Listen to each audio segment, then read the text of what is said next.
دیکھیے سوال آپ کا کہ بچوں کو دین سے کیسے جوڑیں، میں اس سے پہلے ایک سمپل سی بات عرض کروں کہ پہلے دین سے خود تو جڑیں، دین کو ہم تو سمجھیں، دین کا جو تھیم ہے، جو اس کی اصل اصول ہے، ذرا تھوڑی سی اس کی مطالعہ کر لیں، کچھ سیکھ لیں، سمجھ لیں۔ عموماً لوگ کہتے ہیں اولاد کی تربیت، میں آپ سے عرض کروں تربیت اولاد کی نہیں، تربیت تو والدین کی ہوتی ہے۔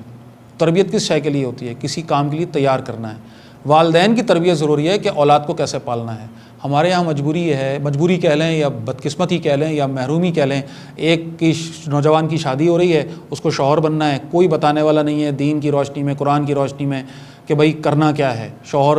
کہ ایک مسلمان شوہر ہے کیا، اس کو ذمہ اللہ نے کیا ذمہ داری، کوئی ایک عورت بیوی بننے جا رہی ہے، اس کو کوئی بتانے والا نہیں ہے کہ بیوی کا کردار ہے کیا، اللہ اس چاہتا کیا ہے اس سے۔ اسی طرح والدین بھی بن جاتے ہیں، کوئی بتانے والا نہیں ہے کہ والدین کا کرنا کیا ہے، والدین کا کردار ہے کیا، اللہ کیا چاہتا ہے کہ تم بطور والدین کیا کرو، کوئی بتانے والا، کوئی سمجھانے والا نہیں ہے، ادھر ادھر کی باتیں کرنے والے بہت ہیں۔ تو بھائی دین سے خود جڑیں، دینی محافل میں شرکت۔ اسی طرح بہت سارے لوگوں نے بہت سی کتابیں لکھی ہیں، الحمدللہ بڑے پائے کے بزرگوں نے یہ کتابیں لکھی ہیں، ان کا مطالعہ تھوڑا ہو، کچھ ایسی گیدرنگز ہم اٹینڈ کریں دینی لحاظ سے، تاکہ ہمیں پتہ چلے کہ والدین کو کرنا کیا ہے، تو خود جڑیں گے، دین کو اہمیت دیں گے۔ میرے گھر میں دین کی اہمیت ہونی چاہیے۔ کیا پیاری بات فرمائی اماں عائشہ رضی اللہ تعالیٰ عنہ نے کہ رسول اللہ صلی اللہ علیہ وسلم ہمارے ساتھ ہوتے اور ہمارا دل کرتا، ہماری خواہش ہوتی کہ وہ ہمارے ساتھ کبھی ہم سے جدا نہ ہو، ہمارے ساتھ ہمیشہ رہے، اور اذان کی آواز آتی اور وہ ایسے اٹھ کر چل پڑتے کہ ہم کو وہ جانتے ہی نہیں۔ تو یہ ہے پریورٹیز کو سیٹ کرنا، یعنی ایک دینی گھر، نماز کے ریفرنس سے بات کر رہا ہوں، بیٹھے ہیں، بات ہو رہی ہے، کوئی بھی جو بھی جائز کاموں میں سے کچھ کام ہو رہے ہیں، اچانک اذان کی آواز آتی ہے،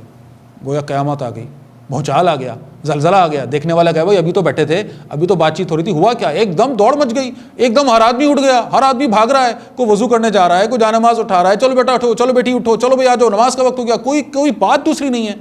جب یہ اہمیت میں دوں گا نا تو پھر میرے گھر والوں کو، میرے بچوں کو پتہ چلے گا کہ اس کی کوئی اہمیت ہے۔ لیکن اگر اہمیت میں دے رہا ہوں اپنے موبائل فون کو، اہمیت میں دے رہا ہوں اپنے اس فائل کو جو میں دفتر سے لے کر آیا ہوا ہوں، اور بچہ میرا یہ ایکسپیکٹ کر رہا ہے کہ میں اس وقت اس کو اہمیت دوں، تو یہ سب ہم قصور کرتے ہیں، اللہ تعالیٰ ہم پر رحم فرمائے۔ تو نتیجہ کیا ہوتا ہے کہ جب میں ایک شے کو اہمیت نہیں دیتا تو میں یہ کبھی ایکسپیکٹ نہ کروں کہ میرا بچہ اس کو اہمیت دے گا۔ خود عمل کروں گا، اپنے دین کو مضبوط کروں گا، اب مجھے پھر روشنی ملے گی، اب اپنے بچوں کو سمجھاؤں گا، بتاؤں گا۔ آخری بات،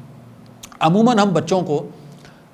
جہنم سے ڈراتے ہیں، ضروری ہے، بالکل ٹھیک ہے، لیکن دیکھیے بچپن کی عمر بنیادی طور پر جہنم سے ڈرانے والی نہیں ہے، بلکہ بچپن کی عمر ان بچوں کو جنت کا شوق دلانے والی ہے۔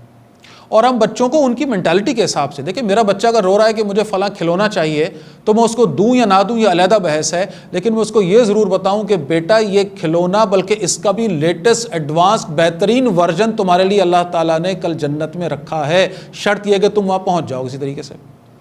ایک بچہ دنیا کی کوئی خواہش بھی کرے، اس کو یہ بتانا پہلے ضروری ہے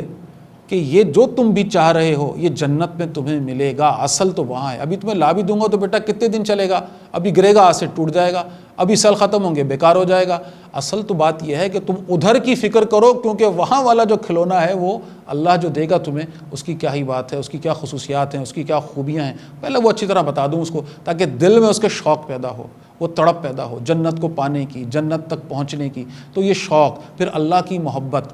اللہ کی مہربانیاں، اللہ کی شفقت، اللہ کے ساتھ ایک رشتہ، ایک تعلق استوار بچوں کا اس کی محبت کے واسطے سے یہ کرنا ضروری ہے، تاکہ اللہ سے محبت کا رشتہ قائم ہو۔ ہاں جب محبت کا رشتہ قائم ہو جائے گا، اب ڈر کی باری بھی آ جائے گی انشاءاللہ، اب جہنم سے بھی ڈرائیں گے انشاءاللہ، اب ان کو سمجھائیں گے کہ اللہ کو ناراض کرنا دنیا کی سب سے بڑی بدبختی ہے، وہ پھر اس کے نمبر بھی آئے گا انشاءاللہ۔ تو اس ترتیب کے ساتھ چلیں گے تو دین کو انشاءاللہ ہمارے بچے اون کریں گے۔